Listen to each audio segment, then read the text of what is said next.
We are joined now by a member of the House Freedom Caucus, the group considering articles of impeachment against Rosenstein. Matt Gaetz is a Republican congressman from Florida. Good evening to you, Congressman. Good evening. Okay, so you've probably heard a little bit from the Deputy Attorney General responding to this. I want to play a little bit more of what he had to say today when this topic came up. Yeah, there have been people who have been making threats privately and publicly against me for quite some time. And I think they should understand by now the Department of Justice is not going to be extorted. We're going to do what's required by the rule of law.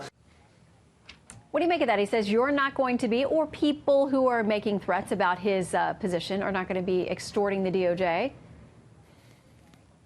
Well, earlier you played a clip where Rosenstein said no House Republicans would put their name on these articles of impeachment. I think Mr. Rosenstein ought to be more worried about what he's put his name on. For example, the FISA warrant renewal. After the FBI knew that Christopher Steele was lying and was not trustworthy, Rosenstein himself signed the document to spy on an American citizen with no justification. He also put his name on the pleading to silence the whistleblower in the Uranium One case. Now, I'll say this. Rod Rosenstein's understanding of extortion seems to depart from the law. The definition of extortion is forcing someone to do something that they have no legal obligation to do under some threat.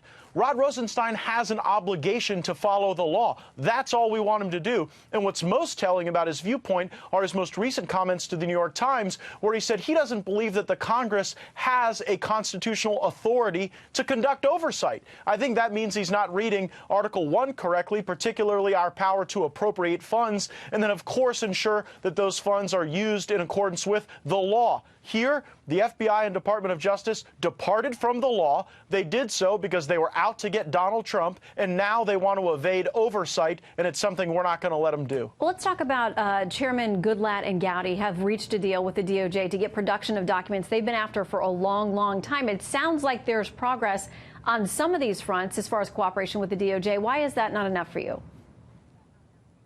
Because we're not getting the documents fast enough, Shannon. We've requested 1.3 million documents, and we've received only a few thousand at a time. That's entirely inappropriate. And again, now Rosenstein has shown his cards. He says he doesn't believe that we have a constitutional ability to even conduct oversight. So here's what I think's happening. I think at the Department of Justice and at the FBI, they know they did wrong in these FISA warrants that were based on false information, where they were not disclosing all the material facts to the court. And so they're hoping that if this just takes long enough, and if they survive to the November elections, there's a chance that Democrats will take control, and then there will be no meaningful oversight. There'll just be a continuation of a witch hunt against the president. Quickly, so time is not our friend, and that's why we need to act quickly. Quickly on this idea of the fall elections, which you mentioned, Jennifer Rubin, who is billed as a conservative blogger over the Washington Post, says this: these people, meaning you guys talking about impeachment, are nuts and unfit to hold office. Enough. Vote them out.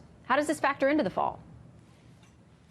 Well, she has one vote just like everybody else. The folks in my district, and I think across the country, are fed up with the mistreatment of our president. We got a president who's out there trying to denuclearize the Korean Peninsula, to face down Iran, and he's having to deal with this ludicrous investigation that was never based on fact, where there's been no evidence of collusion, and which, by the way, if there even was a prosecution, Rod Rosenstein would be a witness based on the questions that were released about James Comey's firing. So you can't oversee an investigation when you could potentially be a witness in that investigation. These aren't things that are nuts. We just want the law to be followed.